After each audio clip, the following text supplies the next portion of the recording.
Hi guys, in my last video at the end I have mentioned not to buy Diatom GTR 249T if you are new to FPV, and here's why.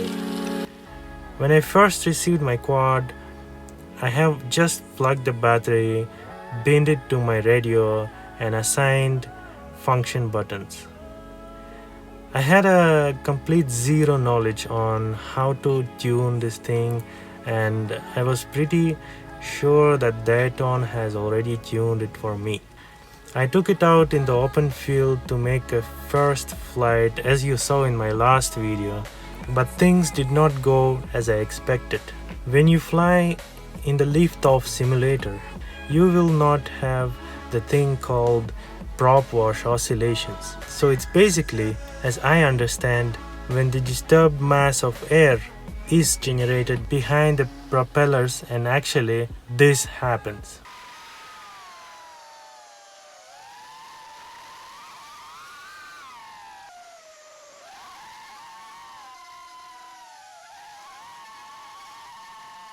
It was happening way too much with my Diatom quad. Then I googled it and came to know that it has to do something with quad tuning.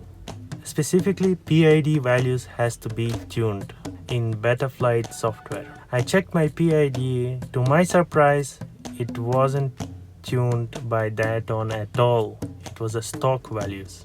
I then sent email to Diatom requesting them to send me the proper tune for this specific drone called GTR 249T. Quickly they replied to me and they sent me the tune for my quad, but the thing is, it was for Betaflight 4.0, which is outdated version.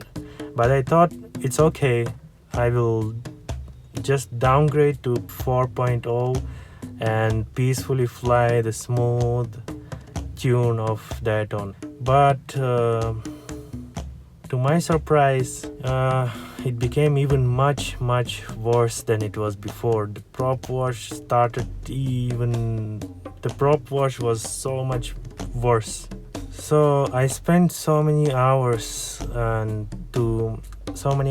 reading what is PID tuning, how to do the tuning, how to reduce prop wash, how to reduce hot motors.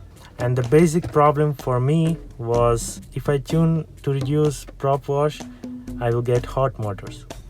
If I tune to reduce the heat of the motors, I will get prop wash. So I know I'm not the best tuner because I'm just a beginner, but I'm saying the points why we shouldn't buy the Diatom GTR 249T as a beginner, to the beginner. So this is the reason I told in the last video not to buy this quad if you are new to FPV. Of course, it also depends on your flying skills whether you will get prop wash or not, but we are beginners, we have no skills, and we need quad which will not crash every time when we try to do something, like because of the prop wash. So this is my point. I even changed propellers to the bigger size and still it did not help. So what was the final solution for me? I went to quadcopters.com and purchased full speed RC mini pusher frame, which is actually a Cinewhoop type frame. So I took all the components from GTR 249T and just switched it over to the Cinewhoop by Mini Pusher. So here's before and after. So what is the benefits I got by switching the frames? So here's a few plus points I can tell. So first, point number one, motors are facing down, so instead of pulling up the quad, it's just pushing it. So that's why the frame called the pusher, because the motors is reversed and the props also is reversed, and it's kind of pushing the quad up, not pulling it up. So this is number one point. Point number two, it has protection for the props it has ducts.